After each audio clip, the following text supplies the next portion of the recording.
Buenas tardes y bienvenidos una semana más a La Cremallera. Hoy queremos hablar de un tema que también nos preocupa y que estamos, pues, de alguna manera pendientes de lo que pasa, que son los territorios del Sáhara, ¿no? Un territorio de 266.000 kilómetros cuadrados situados en el norte de África, un territorio que está considerado como no autónomo por las Naciones Unidas. España fue potencia administradora, o lo que es lo mismo, fue potencia colonial de este territorio y actualmente está bajo control de Marruecos. Hay varias resoluciones de las Naciones Unidas, resoluciones que no se han cumplido nunca, que exigen o que dicen que el futuro del Sáhara tiene que pasar por un proceso de libre determinación, pero como digo, estas resoluciones no se han cumplido nunca y esta situación evidentemente condiciona la vida de los miles de ciudadanos, de los miles de personas que viven en el Sáhara. Para hablar de esto y porque conoce perfectamente esta situación, nos acompaña hoy Gregorio Belmonte, que es el presidente de Yalá, una entidad que defiende los derechos del pueblo palestino. Gregor, lo primero que queríamos saber era que nos explicaras en primera persona la primera vez que tú llegaste al Sáhara, la primera vez que fuiste al Sáhara y qué te motivó a hacer ese viaje. Pues yo viajé la primera vez en 2005, a partir de que fuimos familia de acogida de un niño saharaui, del proyecto Vacanzas en Pau, que bueno, pues tuvimos aquel verano un niño de 8 años, Nafui, y después, lógicamente, con este proyecto lo que se busca es que también puedas viajar a los campamentos y conocer a la familia del niño o de la niña que has tenido. Ese viaje, pues lo que comporta es que conozcas la causa saharaui y te puedas vincular tanto solidariamente como políticamente. Y en ese sentido, o sea, la primera impresión que te dio el llegar al Sáhara, porque supongo que como todos sabíamos que la situación no era fácil, que las vidas de los saharauis eran complejas y complicadas, que tenían allí pues toda la situación que les hace sufrir el gobierno de Marruecos, pero encontrártelo en primera persona y conocer de primera mano las condiciones de vida de estas familias, supongo que tiene que impresionar. Es impactante, porque conocemos más o menos que la situación es difícil. Cuando uno participa del proyecto Vacanzas en Pau, lógicamente hay una explicación por parte de la organización de cuál es la situación. Y lo primero es impactante. Yo creo que también vale la pena decir que yo viajé, ahora actualmente la única posibilidad es viajar a los campamentos de refugiados saharauis, que es en el desierto de Argelia. El Sáhara Occidental está ocupado por Marruecos, como muy bien has explicado, y no se puede viajar al Sáhara Occidental. Es decir, no podemos denunciar ni podemos ser testigos actualmente de la situación de sometimiento, de torturas que está realizando el gobierno marroquí en el Sáhara Occidental, ¿no? A partir de la ocupación marroquí y Mauritania en su momento, debido a la guerra, hubo toda una serie de familias, básicamente mujeres y niños, que tuvieron que huir al desierto para no ser aniquilados en la guerra que se generó, y viven actualmente en los campamentos de personas refugiadas. Entonces, tú viajas a un lugar inhóspito, duro, donde no hay un árbol en el que refugiarse, es la Hamada, es el desierto más duro de Argelia, sin agua, y bueno, pues en condiciones muy duras. Pero sí que hay que resaltar que también la acogida que esas familias y que el Frente Polisario te da a las familias o a las instituciones que viajan a los campamentos es realmente algo que te deja una huella difícil de borrar. Claro, y tú, si no estoy equivocado, justamente este diciembre volviste a ir, ¿no?, a los territorios, a los campamentos saharauis, con lo cual hace 20 años después, porque fuiste en el 2005 y volviste a ir, has ido más veces, en el 2025, el cambio justamente es lo que decías. El cambio, mira, hay una situación evidentemente mucho peor. Hay, por ejemplo, algunos elementos de mejora, porque la luz, la corriente eléctrica ha llegado, o sea, lo que es Argelia ha construido línea eléctrica, y por lo tanto los campamentos tienen luz. Se ha asfaltado una carretera que prácticamente cruza todos los campamentos, y esos son dos elementos de mejora. Lo que pasa es que la situación está más complicada. Primero, a partir de la crisis 2008-2010, la ayuda humanitaria cayó en picado de las grandes instituciones instituciones como pueda ser la UNESCO, la UNRWA, etcétera. Y después de la pandemia también el daño a la solidaridad y al envío de ayuda internacional ha sido muy grande. De hecho, por ejemplo, algunos de los proyectos, como el proyecto Vacances en Pau, a partir de la pandemia ha tenido una bajada importante y eso significa menos recursos para los campamentos. Y el hecho de que, por ejemplo, en Europa estén llegando muchos partidos de ultraderecha a los gobiernos y a condicionar las políticas que se hacen, ¿influyen en esos recortes que pueda haber en políticas humanitarias en el Sáhara y en otras zonas del mundo? Evidentemente, el discurso de la extrema derecha está haciendo mucho daño en la solidaridad y en la cooperación internacional. De hecho, estamos viendo cómo gobiernos del Partido Popular y de Vox, ¿no? Apoyados por Vox, como es en la Comunidad Valenciana, en Aragón, lo primero que se están cargando son todas las ayudas a inmigración aquí, pero también seguidamente todo lo que son hechos de cooperación internacional. Y luego ese discurso acaba muchas veces situando también a familias que podrían tener, por ejemplo, esa acogida de niños o de niñas, pues también se les hace dudar, ¿no? Se les empieza a crear un marco de que primero hay que ayudar a los de aquí, que eso ya empezó con Plataforma per Catalunya, aquí en Cataluña. De hecho, muchos ayuntamientos sufrieron en aquellos tiempos un acoso brutal de Plataforma per Catalunya, que uno de sus lemas era primero los de casa, ¿no? Sí, sí. Y eso ha ido generando un marco ideológico que hemos ido teniendo lo que romper, pero que nos genera dificultades. Y eso acompañado con la estigmatización que estos partidos también hacen a entidades como la UNRWA, como la Cruz Roja, como otros, ¿no? Entidades que defienden los derechos humanitarios, al fin y al cabo, en estos países, en estas zonas donde la vida es muy compleja. Por supuesto, ¿no? La extrema derecha, todo el tema de justicia social, porque cuando hablamos de cooperación internacional estamos hablando de elementos de justicia. Es decir, nosotros, como tú muy bien indicabas, nosotros éramos los que controlábamos el Sáhara Occidental, éramos el protectorado. Y de ahí hemos sacado fosfatos, hemos sacado riqueza, hemos sacado pesca, y cuando se plantea el 0,7 de ayuda de cooperación internacional, se hace como un elemento de justicia, devolver todo lo que hemos esquilmado de los países empobrecidos, ¿no? Y bueno, pues ahí Vox, o sea, bueno, la extrema derecha tiene muy claro que todo sirve para el enriquecimiento del primer mundo y por lo tanto las personas no tienen ningún valor. ¿Y entonces tú qué crees que hay detrás de esa persecución al pueblo saharaui? ¿Justamente intereses económicos por la zona en la que viven? ¿Racismo, ¿no? ¿O qué tipo de situación es la que provoca que esto no se solucione? Mira, el Sáhara Occidental cae en manos de Marruecos por la responsabilidad del Estado español. En aquellos momentos en la dictadura Franco estaba moribundo, pero aquí es el emérito, el rey Juan Carlos I, el que son las familias monárquicas de aquí, los Borbones, y la familia de Hassan II en aquellos momentos, donde prácticamente lo que se hace es regalar a Marruecos el Sáhara Occidental. Lógicamente el Sáhara Occidental estaba en un proceso también de lucha por la descolonización y la independencia del pueblo saharaui, y ahí España pues prácticamente se quita de en medio, se lava las manos y... no hace un proceso de descolonización como debe, y a partir de ahí le entrega al amigo rey de Marruecos, le entrega el Sáhara Occidental. La posición de Marruecos siempre es muy importante, es la puerta de entrada en el estrecho a la inmigración, y por lo tanto siempre ha tenido una alianza con Estados Unidos y con Francia, han sido sus dos bastiones más importantes de Marruecos, y por lo tanto ha ejercido esa posición geopolítica que tiene. Detrás, ¿qué hay? Hombre, intereses económicos importantes como son la pesca, los fosfatos y los hidrocarburos.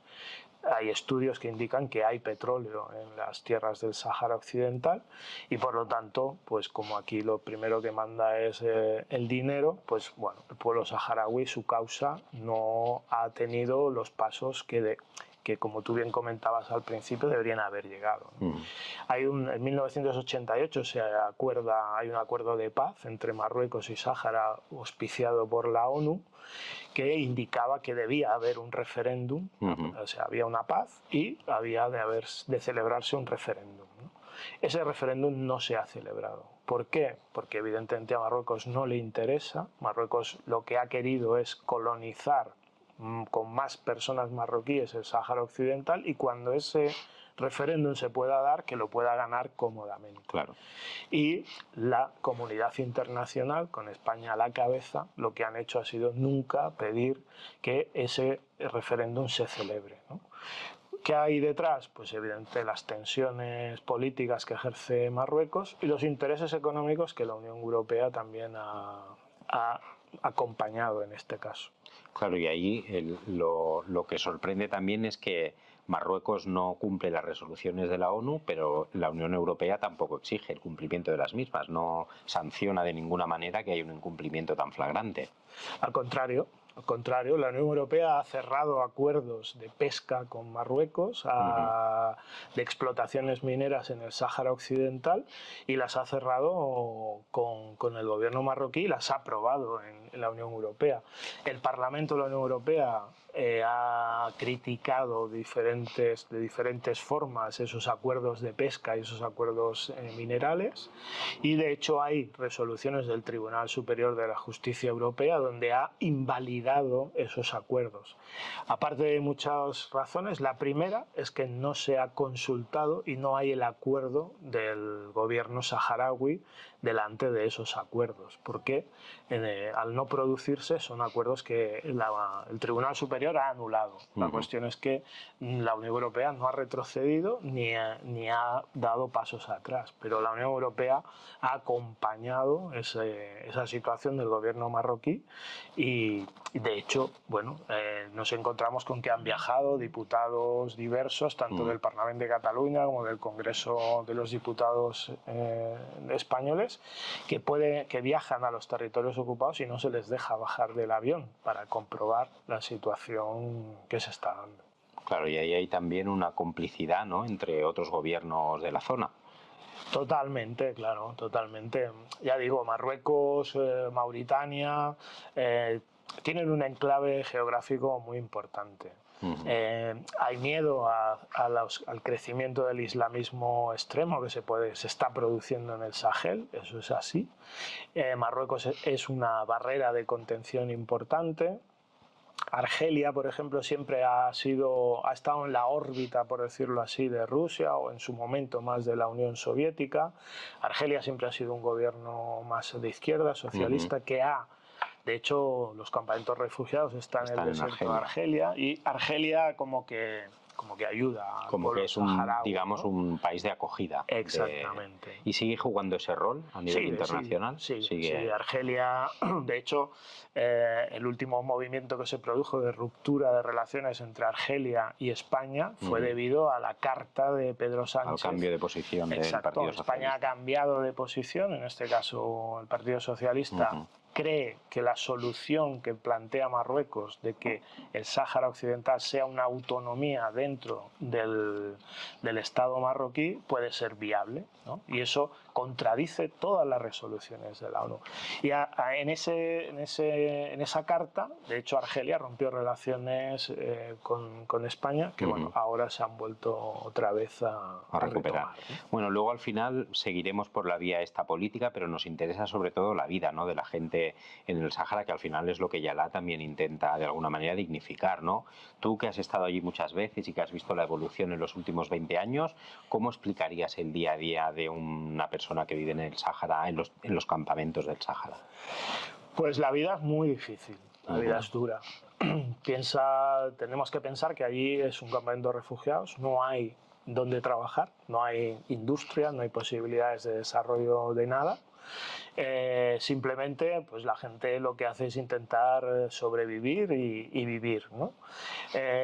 La situación de la gente más mayor que vivió la situación que vivió la guerra con Marruecos, pues prácticamente es la de seguir, bueno, pues un poco ya viendo a ver qué sucede. La situación de la gente más joven es más complicada, ¿no? Porque sigue habiendo, no hay ninguna visión de futuro. La gente lo que intenta es salir de allí, como puede, buscar evidentemente un visado. Primero tener un pasaporte, que se lo ha de hacer Argelia, y ellos intentar un visado pues, para salir a trabajar, para salir a estudiar, etc., ¿no? Esa ruptura de la solidaridad internacional se ha dado, por ejemplo, ahora muy poca gente sale a Cuba, sale a Venezuela, ¿no? Venezuela, se han roto esos vínculos. Exactamente, esos vínculos eran muy importantes. La situación pues, de pobreza que está viviendo, de dificultades que vive Cuba o que vive Venezuela, pues ha llevado a que mucha gente joven antes salía a estudiar, estudiaba en Cuba, estudiaba en Venezuela, volvían. Y bueno, en los campamentos se intentaba, ¿no? tener como una cierta vida, como poder desarrollar algunas, sobre todo los temas educativos, de salud, etcétera, ¿no? La dificultad es suprema en ese tema. Educativamente, pues muchos maestros que aprendieron en Cuba, en Venezuela, pues han acabado marchando a buscarse la vida en Europa. El tema sanitario también está muy débil, muy débil. Los pocos que han podido estudiar, etcétera, pues también muchos están marchando por las condiciones de vida de un campamento y sobre todo las perspectivas de futuro, que son muy negras, ¿no? ¿Y el tema de abastecimiento, cómo se garantiza allí en los campamentos? Pues mira, el tema de abastecimiento, el tema eléctrico está resuelto por parte de Argelia, el tema de agua también. No hay canalizaciones de agua, pero sí que prácticamente todas las casas, las jaimas, tienen una balsa, unas grandes balsas donde para ahí acumular se acumula agua, que vienen con camiones, se rellenan. Y luego, bueno, lo que es, hay alguna gente que puede viajar a Argelia, trae comida, trae ropa y evidentemente pues ahí se produce un mercado interno que la gente compra. ¿De dónde se saca el dinero? Pues bueno, prácticamente de las remesas internacionales, por decir así. Muchas familias tienen a hijos aquí en España, en Italia, en Francia trabajando, ¿no? Que pues pueden enviar un dinero.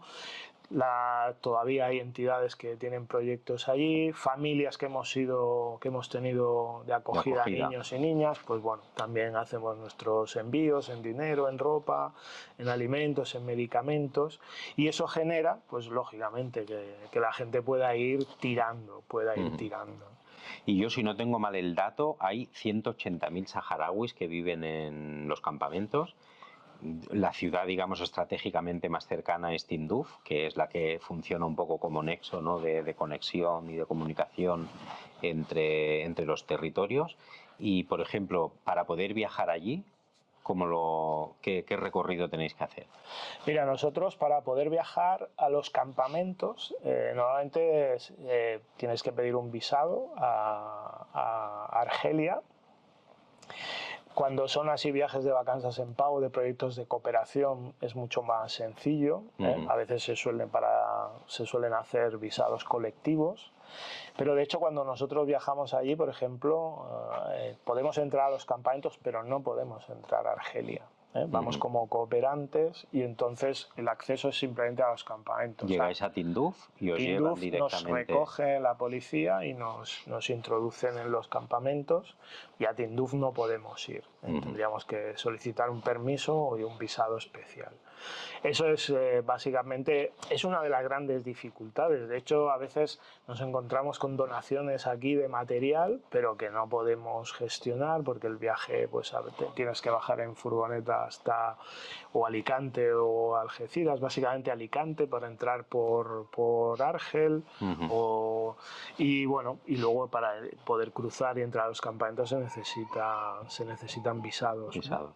Y decías antes, es verdad, ¿no?, que ha habido incluso diputados del Parlamento de Cataluña, del Congreso, que no han podido visitar. Supongo que una persona que no es un cargo público lo tiene todavía más complicado. Cuando vosotros vais como cooperantes, tiene que ser todo muy medido. Al Sáhara Occidental, a la zona ocupada, no se puede viajar. No se puede viajar. Las únicas personas que puedan viajar es a partir, lógicamente, de que haya un permiso del gobierno de Marruecos, que se lo mira muy bien, y ni cooperantes ni periodistas, hoy por hoy no hay acceso.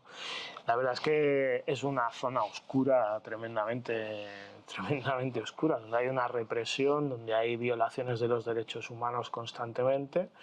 Hay una parte de la población saharaui que ha pasado a ser colaboradora del gobierno marroquí, que bueno, pues hay que vivir, hay que funcionar, hay gente que ha aceptado ese dominio marroquí, pero hay activistas como Sultan Aya que han defendido la independencia saharaui y que son torturadas y maltratadas a diario, ¿no?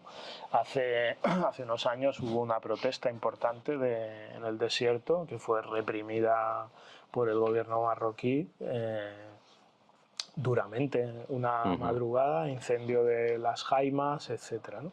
Y eso prácticamente está ocultado y no hay. De hecho, también se ha producido desde el 2020, hay una ruptura de la paz, porque en el paso fronterizo entre el Sáhara Occidental y Mauritania lo que se ha producido es entrada de mercancía que está prohibido por la ONU, y ahí bueno, pues también hay un conflicto bélico que está totalmente silenciado por los medios de comunicación y no sabemos nada prácticamente de lo que está pasando. Y entonces supongo que la conexión entre los campamentos y el Sáhara Occidental, que habrá familias que tienen familiares a un lado y a otro, es imposible. Es imposible. No hay manera de... No hay acceso al Sáhara Occidental. No hay acceso. Nosotros, alguna persona de la asociación en algún momento ha intentado viajar, ha intentado entrar y es prácticamente imposible. Tú, por ejemplo, en los 20 años que llevas vinculado y comprometido con este tema, ¿no has podido ir nunca al Sáhara Occidental? No hemos podido ir nunca a esa zona. ¿No da permiso el gobierno de Marruecos? Ni hay... Claro, no tienes... Es montarte en un avión y viajar y que no te dejen bajar del avión, ¿no? De hecho, cuando tú estás en los campamentos, que podrías incluso acercarte al muro, hay que pensar que con la guerra que hubo Sáhara-Marruecos, hay la zona liberada, que se le llama, es una zona que consiguió el ejército saharaui arrebatar a Marruecos. Ahí Marruecos ha construido uno de los muros más grandes que existen actualmente, y es una zona minada. Es una zona con muchas minas antipersona, donde nadie te recomienda acercarte porque es una zona donde puedes salir mutilado o muerto, ¿no? Y has hablado varias veces del proyecto de Vacances en Pau, ¿no? De Vacaciones en Paz. Quería que nos explicaras un poco en qué consiste este proyecto. Pues ese es uno de los, yo creo que de los proyectos más chulos que se han podido hacer con el pueblo saharaui, porque consiste básicamente en eso, en que durante los meses de verano, julio y agosto, familias catalanas del resto del estado, incluso en Italia ha tenido también una presencia importante, puedan acoger a un niño o una niña de los campamentos saharauis, uno o dos o tres, ¿eh? Es decir, hay familias que han tenido unos cuantos, ¿no? Claro, eso lo que nos permite es que a niños y niñas entre 8 y 12 años puedan salir de una vida dura, difícil, del calor extremo de los 50-52 grados de verano. Pueden venir aquí, disfrutar de un verano, disfrutar de una dieta un poquito más rica, evidentemente, de lo que hay allí, una revisión médica que se hace conjuntamente, bueno, pues con la Generalitat de Cataluña, se les concede una tarjeta sanitaria temporal y, bueno, pues es una riqueza para ese niño, esa niña, para esa familia, también esa convivencia, y sobre todo lo que nos permite es que familias catalanas conozcan cuál es la situación del pueblo saharaui, su historia, y que se puedan vincular pues a esa reivindicación política. ¿Y ahora ese proyecto más o menos a cuántos niños puede acoger en España?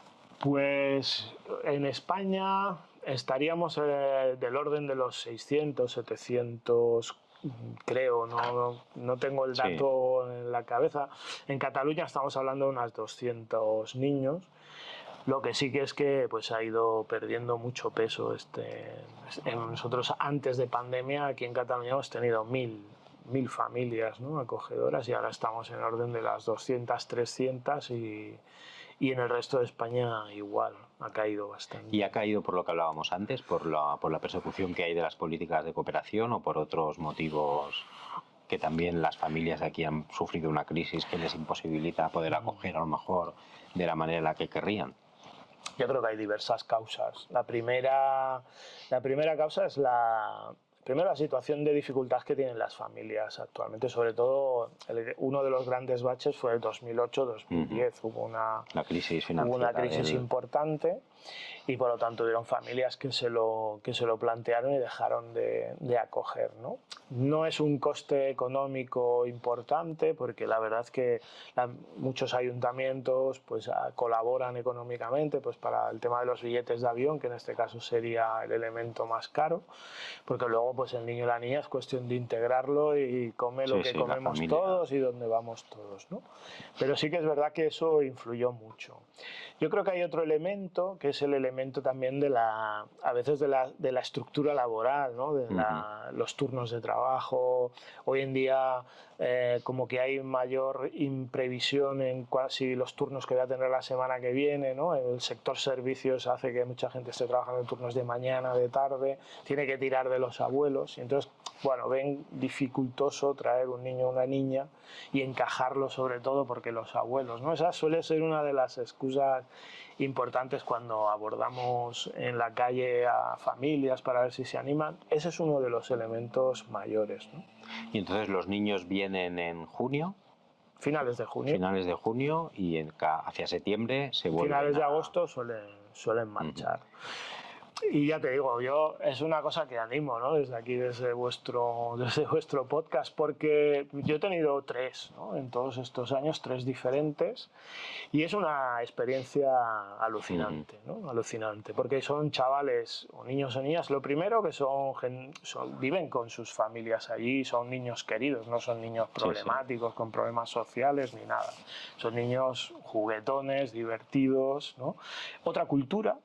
Conocemos una cultura musulmana no radical, no radicalizada, donde, bueno, pues sí, el tema del cerdo, ellos rezan cuando les corresponde, pero es otra cultura y tal, ¿no? Y sobre todo para tus hijos e hijas, ¿no? Pues convivir, acoger a alguien de otra cultura, de otra forma, el idioma, bueno, pues el primer año hay que aprenderlo y tal, y sobre todo el viaje allí. Yo, por ejemplo, mis hijos pequeños viajamos allí y eso es una... O sea, ya tú puedes hablar de solidaridad, pero cuando tú viajas a un sitio allí y ves cómo se vive, las dificultades de vida, cómo ellos son gente agradable, acogedora, con poco, con nada, pues la verdad que son lecciones que yo, vamos, animo a cualquier familia. ¿Y los niños van repitiendo el mismo año el mismo niño? ¿O se repite, de la edad, sí. Entre los 8 y los 12, el que tú has tenido lo puedes volver a tener hasta que cumpla los 12 y ya no viene más, ¿no?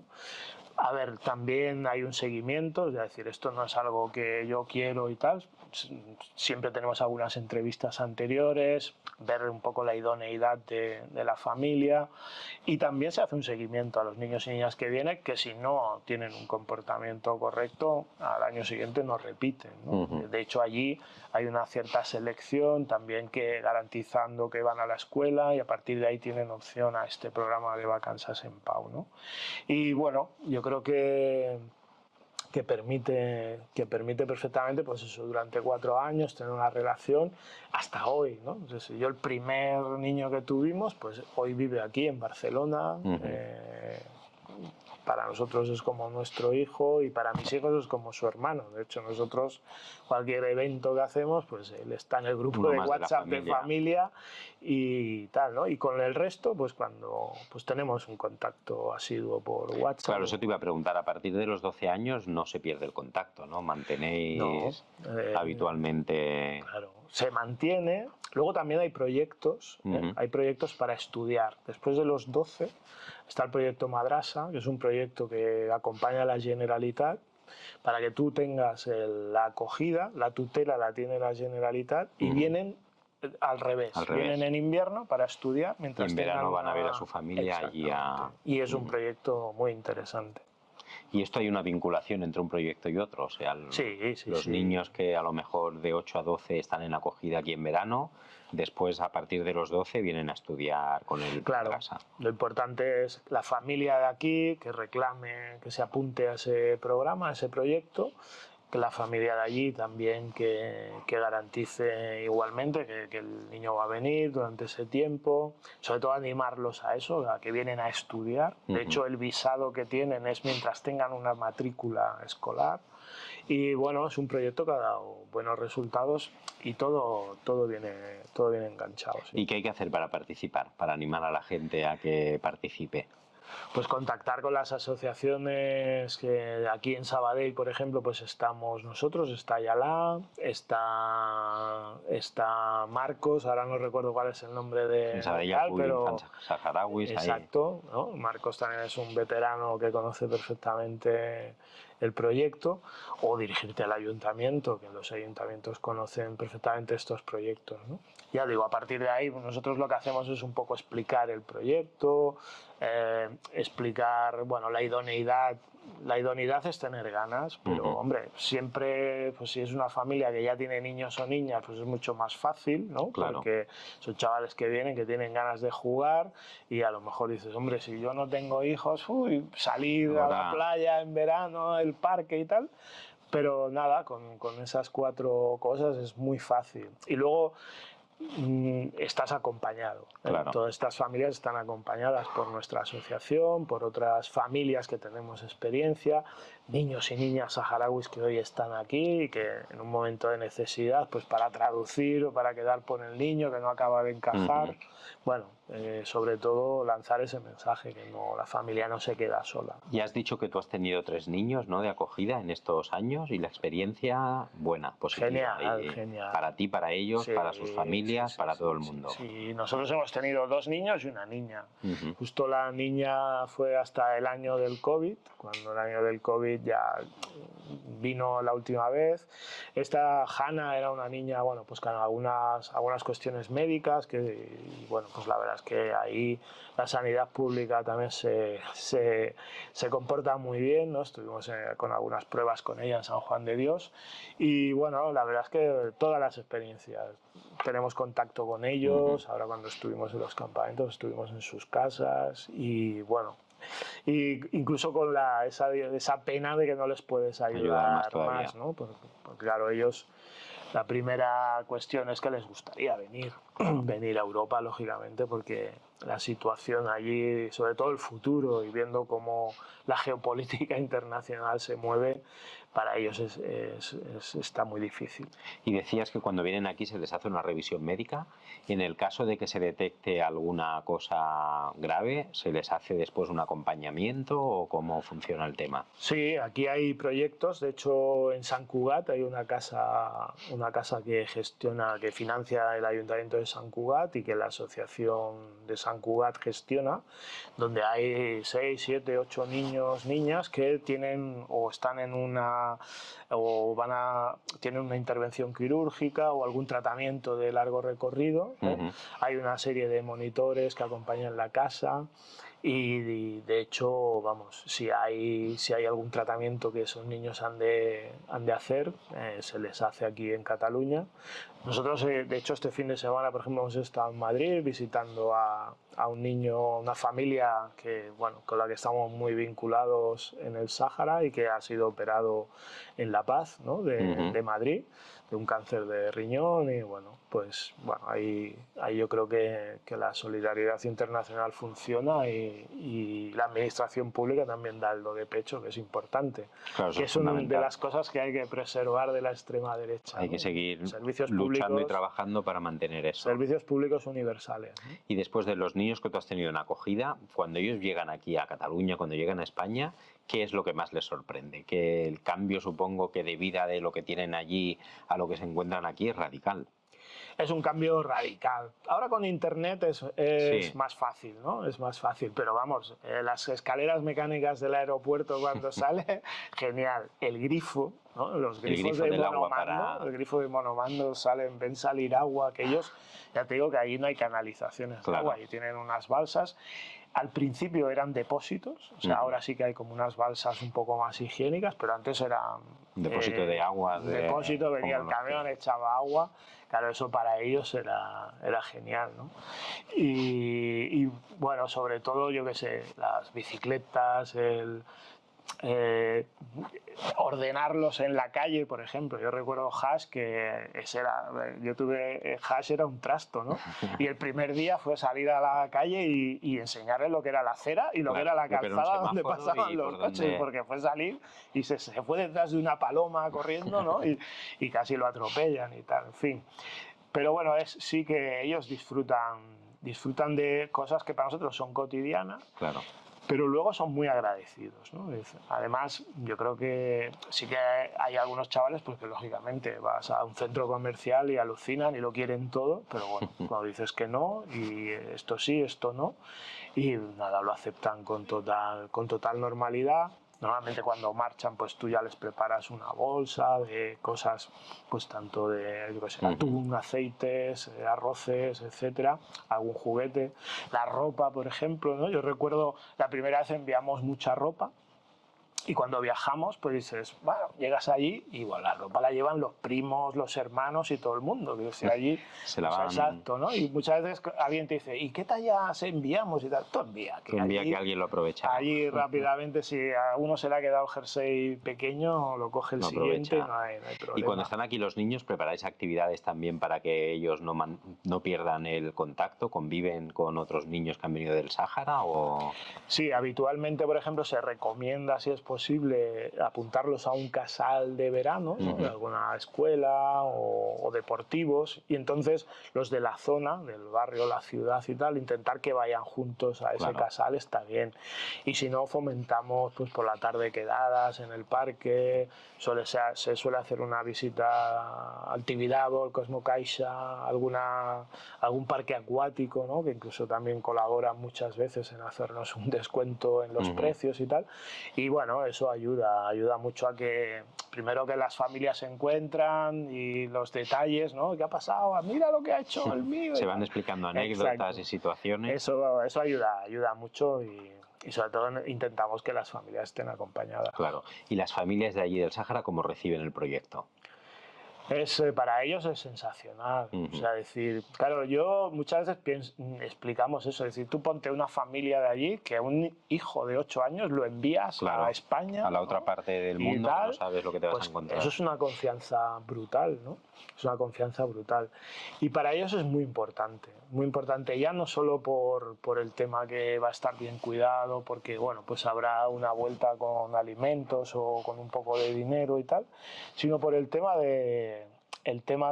político de su situación, ¿no? Yo, del primer viaje, siempre recuerdo perfectamente el día que volvíamos, porque cuando tú estás ahí en los campamentos, tanto a la ida como a la vuelta, es organizado, ¿no? Y nosotros volvíamos en un camión volquete, o sea, subías a un camión volquete y nos volvíamos, ¿no? Y cuando arrancaba de la Vilaya, pues subió un saharaui y dijo, sobre todo, muchas gracias por vuestra tal, y no nos olvidéis nunca, ¿no? Es decir, se me está poniendo la piel de gallina, ¿no? Es decir, esa situación en un desierto donde el mundo no sabe que existes y que ellos te digan, no nos olviden nunca, pues eso queda grabado, ¿no? ¿Porque ellos son conscientes de la situación de aislamiento y de represión política que sufren? ¿O totalmente. Los niños también? Sí, los niños también. Sí. De hecho, mira, ahora la situación es, bueno, lógicamente hay gente joven que defiende volver a las armas. Ya. Los más viejos del lugar, lógicamente, dicen, ya no estamos en esas condiciones. Es decir, cuando ellos, de hecho cuando en 1988 se producen los acuerdos de paz, el Sáhara estaba muy aventajado en la guerra. Es decir, hay quien dice que Marruecos capitula un poco porque ve las muchas dificultades, ¿no? No es fácil luchar en un desierto. Claro, actualmente la tecnología militar marroquí es muy superior a una situación de los campamentos donde, pues si la gente le cuesta comer, no tiene para comprar un dron de última generación, ¿no? Entonces, la situación, ellos son conscientes de que dependen prácticamente de los acuerdos de la ONU en su momento y ellos ven perfectamente que Europa, la Unión Europea y la comunidad internacional no está por la solución. Ya no te digo cuando ves al pueblo palestino que lo están masacrando en Gaza y no hay ninguna repercusión sobre Israel, ¿no? Ellos son conscientes de que la situación es muy grave, es muy difícil y bueno, ellos siguen manteniendo un poco esa línea y ellos dicen si algún día hay un gran llamamiento internacional para que los saharauis volvamos a defender nuestra tierra, la gente volvería del extranjero, ¿no? La gente que está emigrada volvería y yo no tengo duda. Cuando tú hablas con gente, mi hijo saharaui, amigos suyos y tal, ellos no olvidan su pueblo, su situación, aunque estén aquí. Ellos parte de su sueldo lo envían a sus padres para que puedan vivir y el tema de poder recuperar su tierra lo llevan en el alma. ¿Y ellos pueden ir y visitar a la familia y volver con normalidad? Sí. Sí. Sí, porque, por ejemplo, Nafui tiene pasaporte argelino y, por lo tanto, puede entrar en Argelia, en Tinduf, puede entrar a los campamentos. Sí, sí. Decías antes, Gregor, que uno de los problemas que había en los campamentos es que no hay industria, con lo cual no es difícil poder trabajar allí.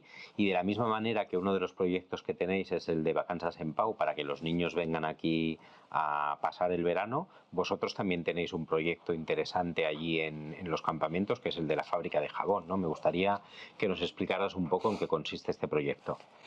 Pues sí, tenemos fábrica de jabón, es un nombre así como muy fuerte, ¿no? Pero bueno, tenemos una nave construida en hormigón, bien, o sea, unas buenas instalaciones, y donde fabricamos unos 24.000 litros de jabón anuales y son repartidos en hospitales, dispensarios, centros educativos y también a partir de la pandemia entre la población en general. Allí en los campamentos. ¿Vale? Es un proyecto que nace en el 2008, es decir, a partir de esos viajes que empezamos a hacer familias de Yalá, lo que hablamos es con diversos ministerios. Recuerdo que fuimos al Ministerio de Educación, Ministerio de Salud, porque nosotros queríamos tener un proyecto, pero el que ellos nos dijesen que era necesario, ¿no? Y nada, pues el Ministerio de Salud nos dijo que fabricar jabón sería importante, ¿no? Pues la situación de arena... El Ministerio de Salud de Argelia. De los campamentos, del Frente Polisario. Del Frente Polisario. ¿Vale? El gobierno en los campamentos es el Frente Polisario. Entonces el Frente Polisario, el ministro de Sanidad nos dijo, hombre, nos iría bien hacer jabón, ¿no? Necesitamos jabón para desinfectar, para lavarnos la ropa, para lavarnos tal. Y a partir de ahí empezamos primero construimos las instalaciones, ¿vale? Una nave pequeña, una zona de almacén y tal. Y bueno, a partir de producto químico queríamos haber hecho algo más natural, pero el agua allí era muy complicado poder hacer la mezcla y bueno, compramos un componente químico en Argel. Y a partir de una serie de sustancias y de agua fabricamos, ¿eh? Durante unos meses se hace una fabricación, se hace un almacenamiento y todo el año se hace una distribución del jabón. Y ahora en pandemia se ha incrementado. Lo pudimos incrementar, tuvimos una subvención del Fons Català de Cooperació y hicimos un incremento de la producción justamente. Hubieron algunas entidades que contactaron con nosotros porque en ese momento era uno de los proyectos más importantes, ¿no? De hecho, es uno de los proyectos estables desde 2008, juntamente con una fábrica de genéricos y una fábrica de lejía.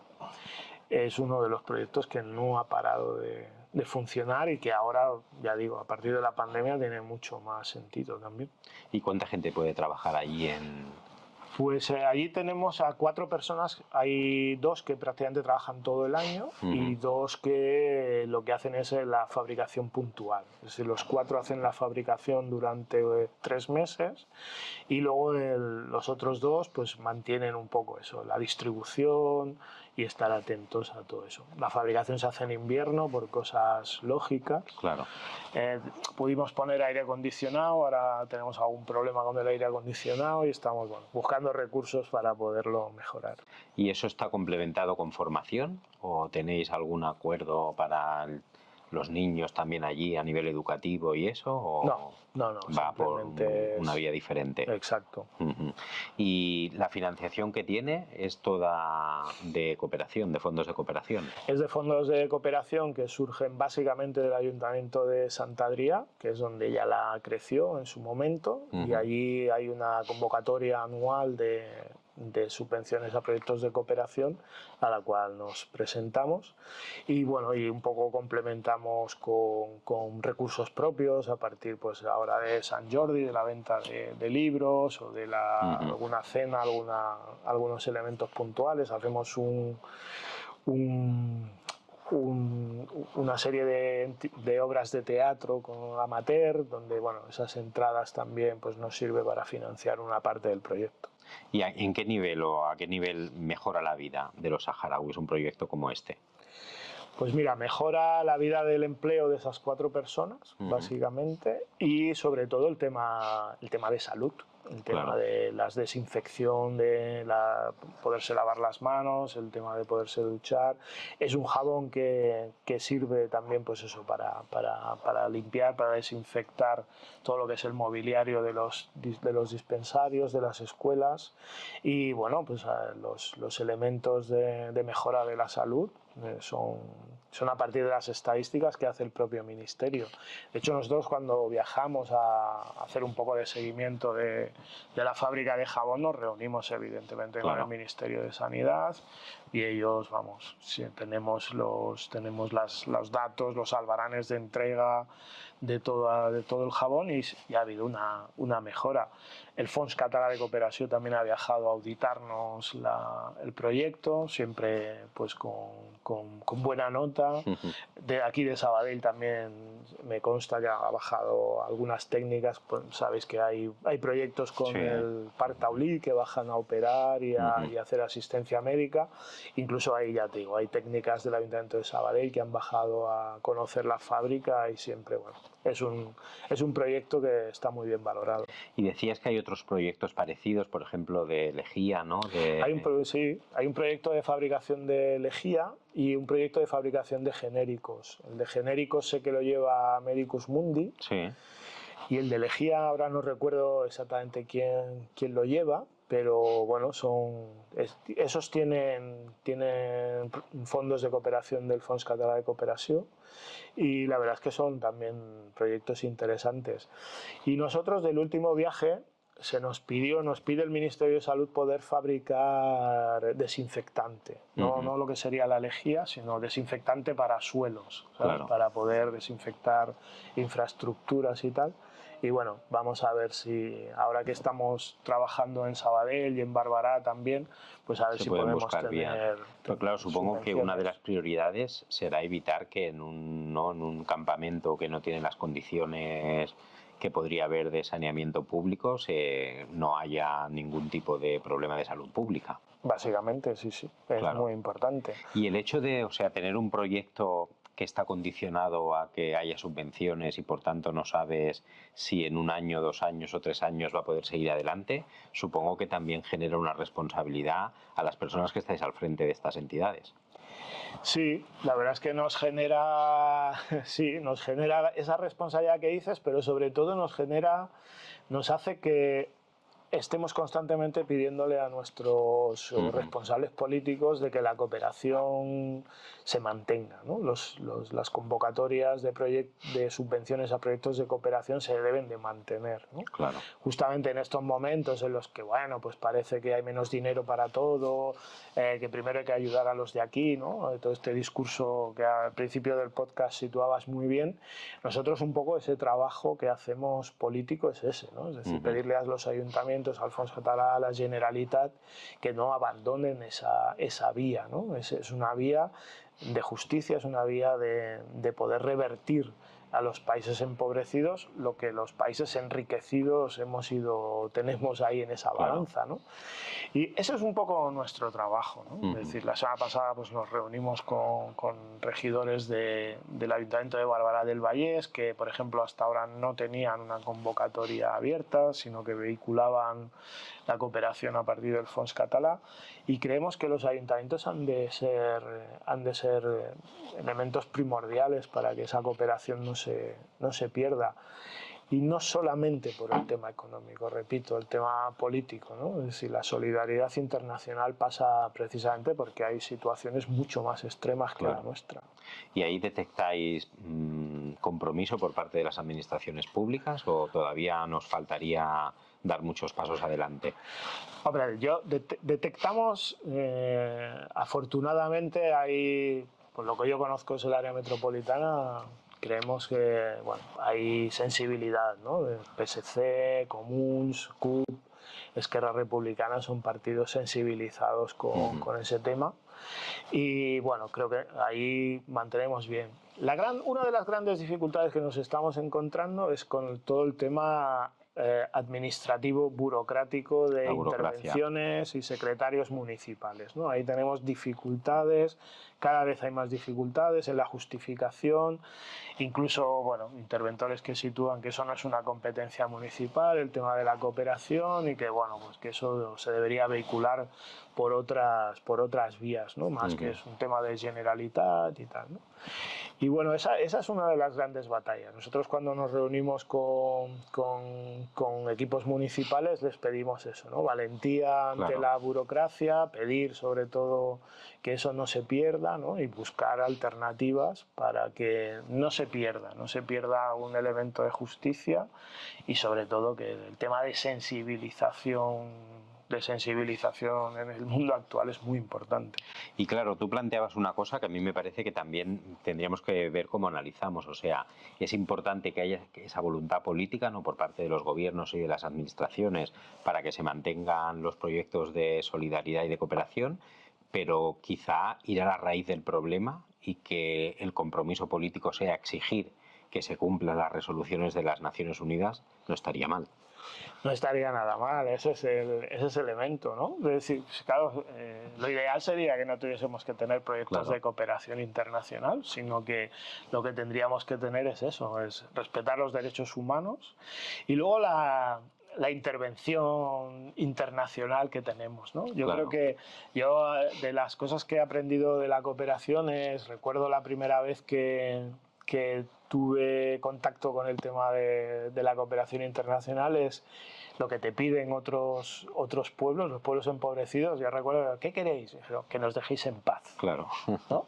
Es decir, claro, nosotros tenemos toda una historia de intervención colonial, de intervención donde nos hemos llevado las riquezas, y actualmente estamos viendo lo que significa intervenir en un país donde lo que hago es poner un títere amigo de Estados Unidos o amigo de tal, un corrupto, donde lo que me facilita es que yo pueda sacar materias primas, hidrocarburos, tierras raras, etcétera, etcétera, ¿no?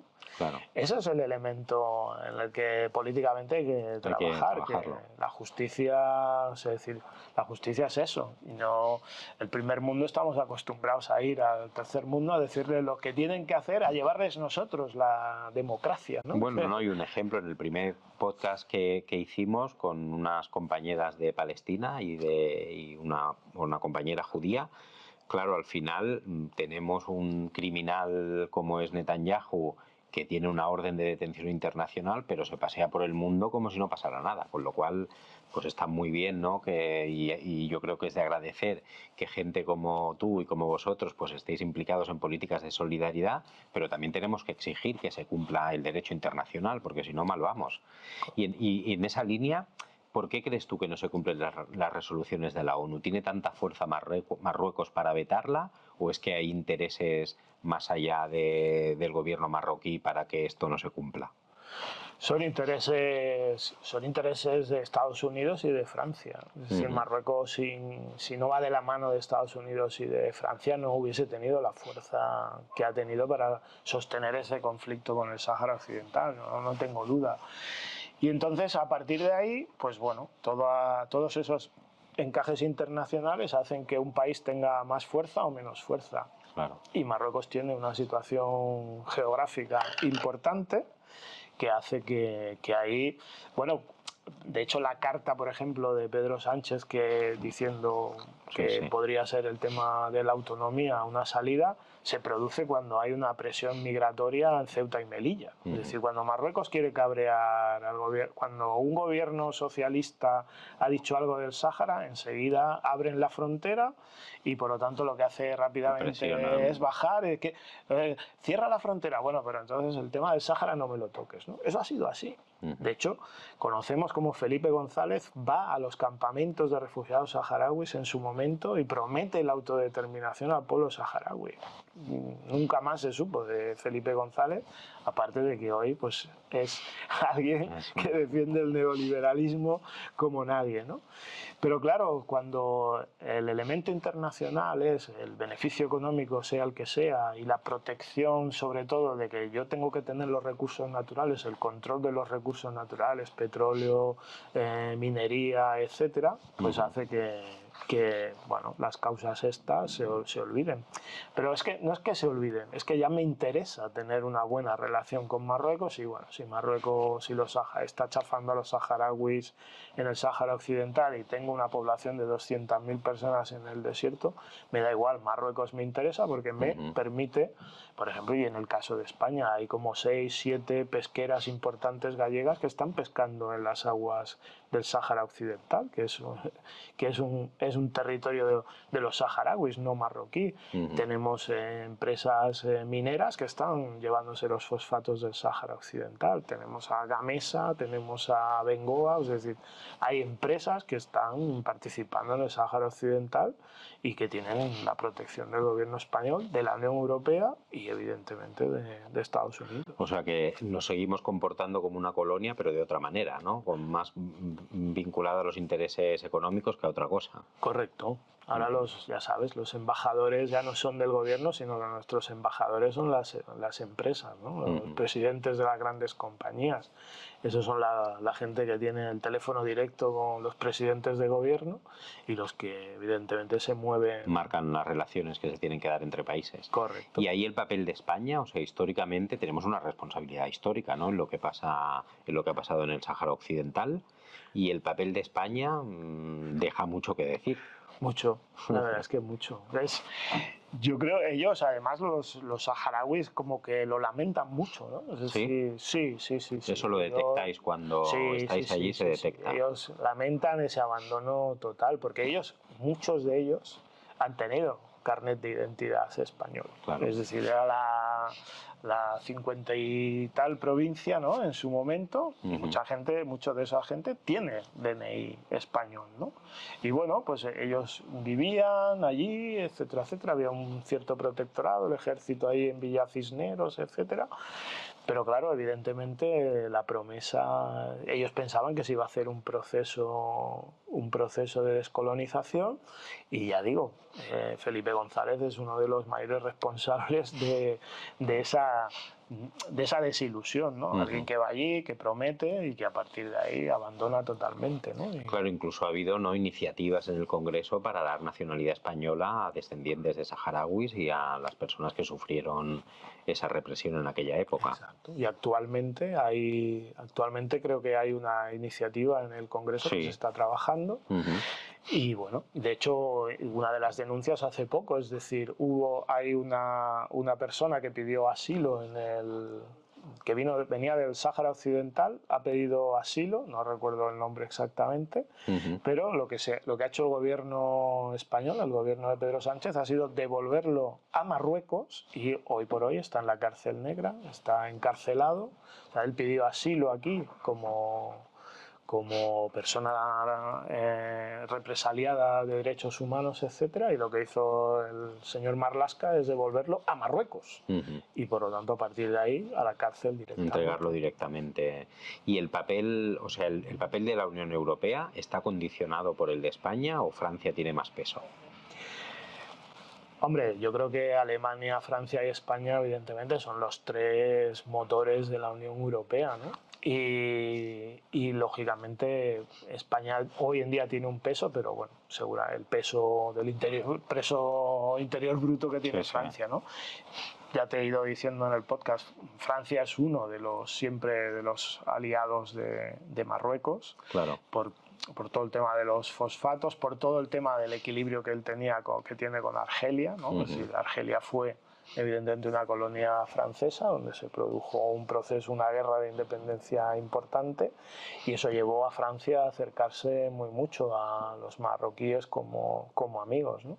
Hemos conocido cómo de las grandes fortunas del actual rey Mohamed VI están en París, ¿no? Y donde tiene un palacio donde, mientras su pueblo sufría hace 2 años un terrorífico terremoto, él estaba viviendo en París.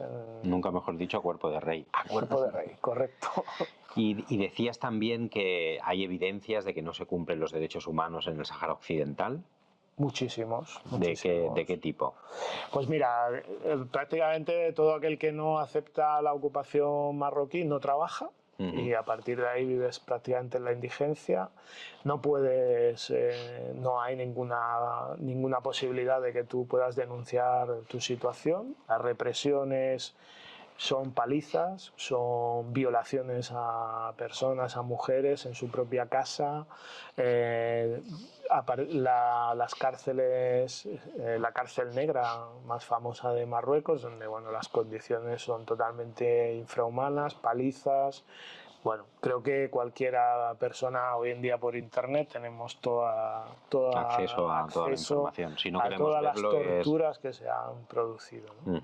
¿Y la solución por dónde pasa? ¿Por la autodeterminación? ¿Por cumplir la resolución de las Naciones Unidas? ¿O es mucho más complejo que eso? La solución es bastante sencilla. En todo caso, si es el acuerdo, es celebrar el referéndum, ¿no? Ver cómo se hace, lógicamente, ese censo, que es lo más importante.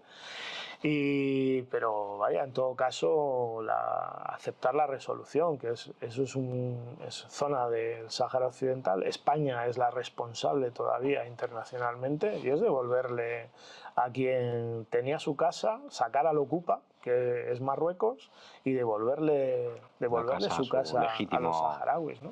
Piensa que lo que ha propuesto, esta propuesta que tiene Marruecos de hacer una autonomía dentro del Estado marroquí, pues es como eso, como que tú tienes tu casa de 4 habitaciones, ¿no? Y resulta que viene alguien, te la ocupa totalmente, te deja a ti que vivas en una habitación allí mal, no puedes salir al baño, que es un poco el proceso de represión, y ahora le dices, oye, para hacer las paces tú y yo, y para que esto ya se reconozca internacionalmente, mira, pues te voy a dejar que esa habitación la ordenes como tú quieres. Es lo que estamos proponiéndole con esta posición de Estados Unidos, Francia y España, ¿no? Es decir, una autonomía es que, bueno, dentro de tu casa, la que es tu casa, te voy a dejar que gobiernes una habitación, y la titularidad de la casa me la das ya definitivamente para mí. Y en este contexto, ¿qué aliados tiene el Sáhara más allá de Argelia?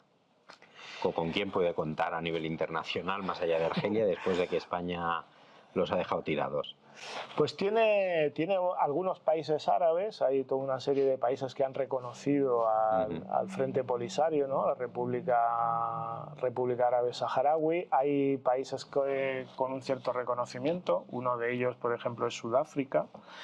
Y luego, bueno, pues la verdad es que dentro de la Unión Europea, poco ayuda, pero bueno, básicamente los países, los que han sido tradicionalmente no alineados, ¿no? Con uno u otros de los bloques, y ya te digo, sobre todo el mundo saharaui, o sea, el mundo árabe.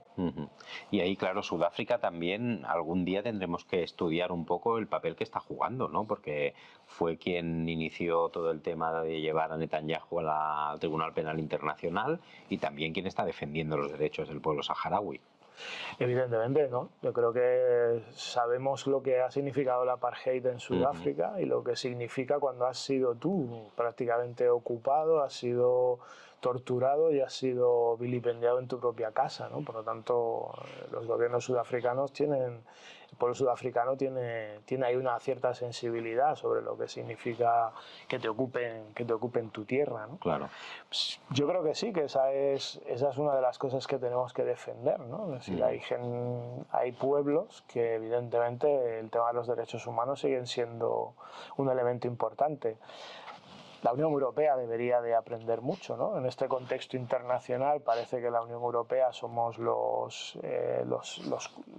el equilibrio, la democracia, etcétera, etcétera, pero bueno, también estamos jugando ahora un papel de rearmarnos en una situación en la que a lo mejor, bueno, pues otros rearmes morales, éticos y de redistributivos económicamente podrían ser esos los elementos. Claro, y la Unión Europea, mientras no se independice de Estados Unidos, tiene complicado también tomar decisiones estratégicas desde el punto de vista de la autonomía también política.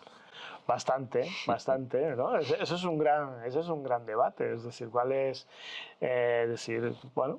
hasta ahora es verdad que hemos estado en el caparazón de Estados Unidos, que jugó, después de la Segunda Guerra Mundial, ha jugado un gran papel de orden mundial, siendo ellos los garantes de todo.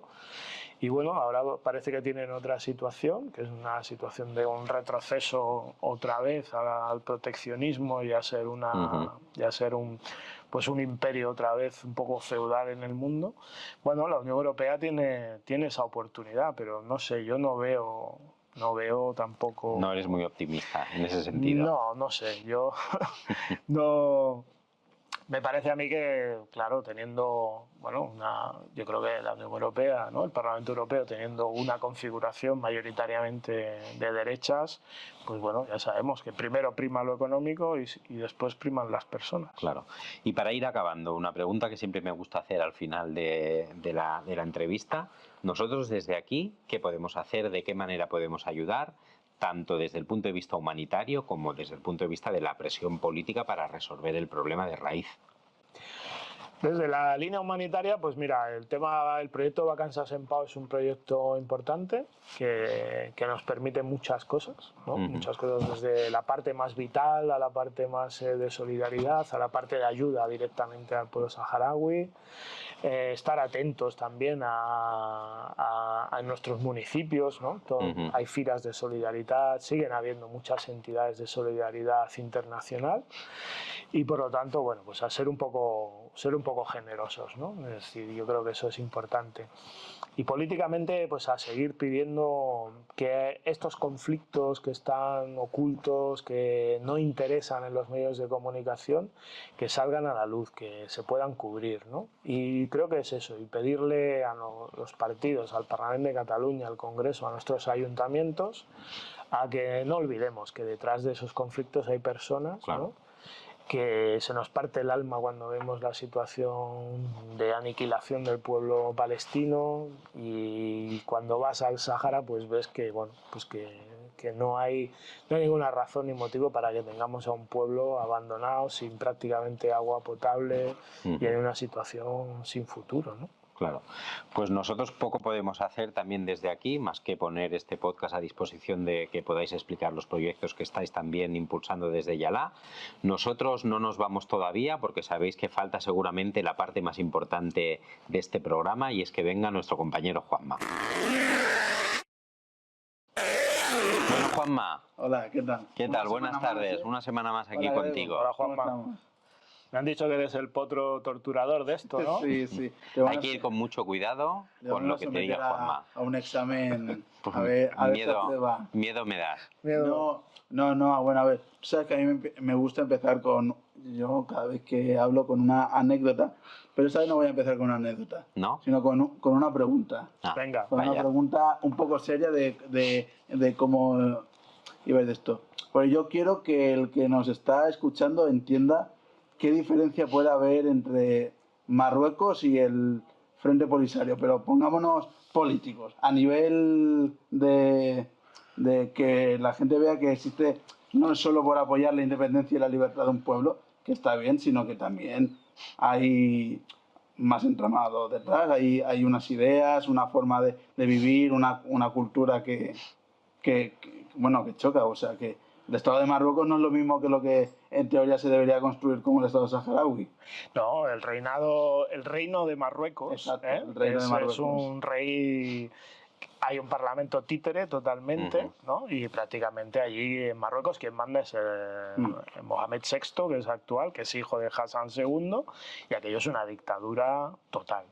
Y el Frente Polisario es el gobierno que se monta en los campamentos saharauis, en los campamentos de refugiados, y tiene un elemento socialista. Ideológicamente tiene una cuestión socialista por la defensa de los derechos humanos.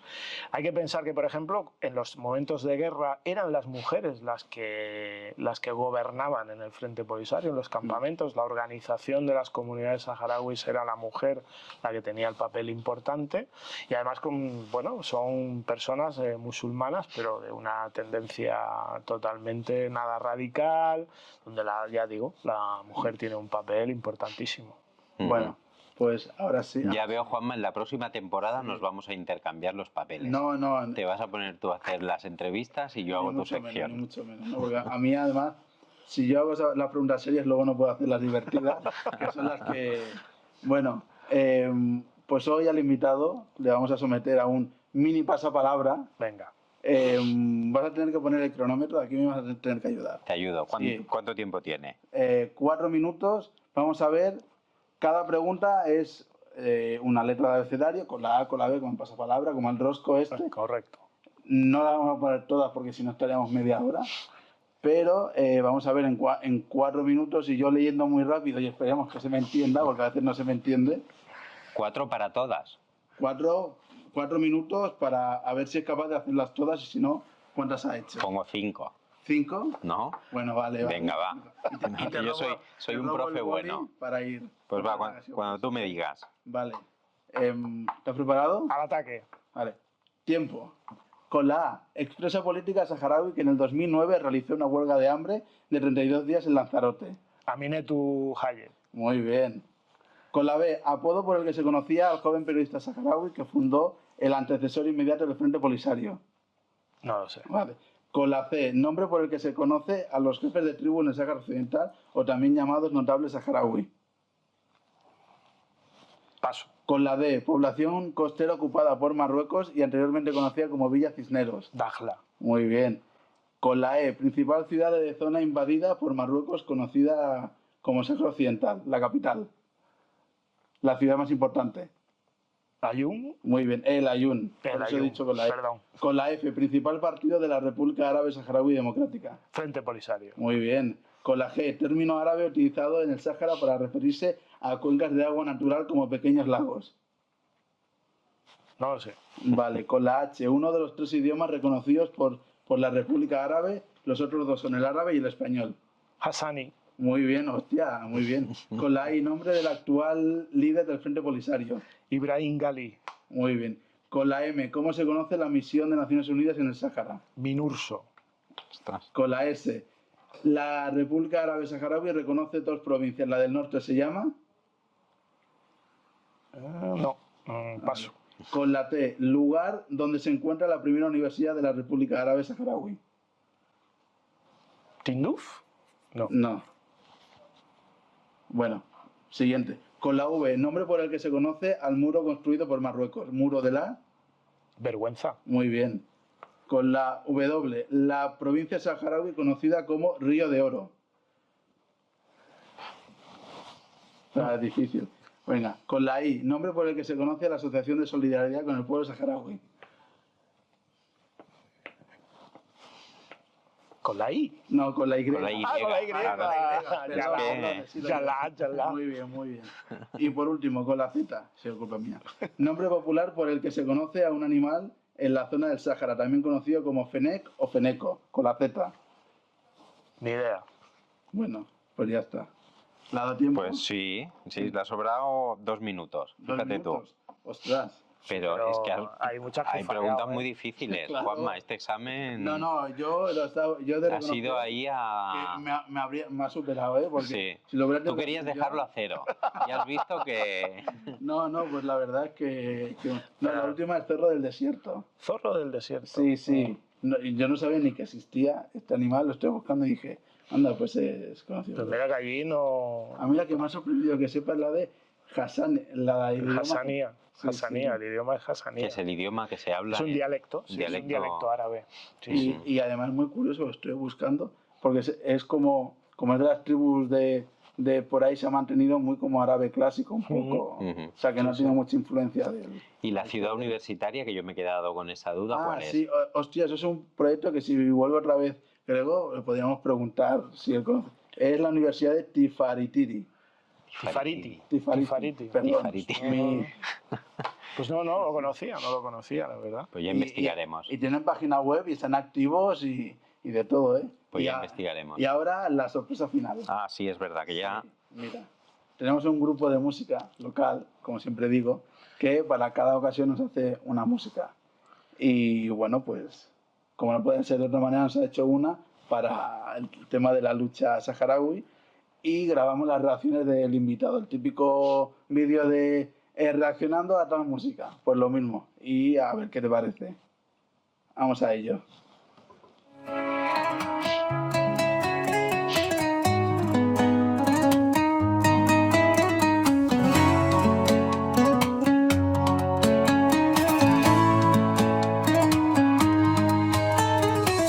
Allá a lo lejos nacen las dunas de nuestro desierto. Nuestra historia podría ser vuestra historia, pero el destino quiso que fuéramos nosotros los que lucháramos por la libertad de las dunas. Se creen que con un muro de la vergüenza nos vencerán y nos doblegarán, como cuando los invasores venían de más allá del mar. Ni toda la tecnología, ni todos los drones, ni todas las armas pueden con el sueño de un pueblo que vive entre dunas, oasis, vueltas y tiendas. Tendremos poco, pero tenemos más que ellos. Somos mucho más ricos que el invasor y su rey. Nosotros tenemos dignidad, ambición, un ideal propio y nuestro. Ellos luchan en tierra ajena, no aman esta arena, tampoco amarán jamás estas rocas. Sin embargo, nosotros llevamos siglos aquí. ¿Creéis que nos derrotaréis?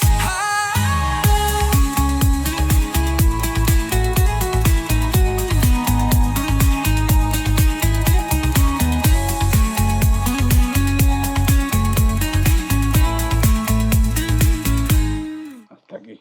Bueno, la verdad que con lo que nos explicaba Grego, Sí. cobra significado todo lo que decía la canción. Sí, bueno, no sé si hay muchas rocas en el Sáhara, Hay muchas piedras, hay Sí. muchas Sí. piedras, sí, pero sí. bueno. Pero me ha gustado, me parece que Sí. justamente coincide un poco lo que hemos estado hablando con el espíritu del pueblo saharaui.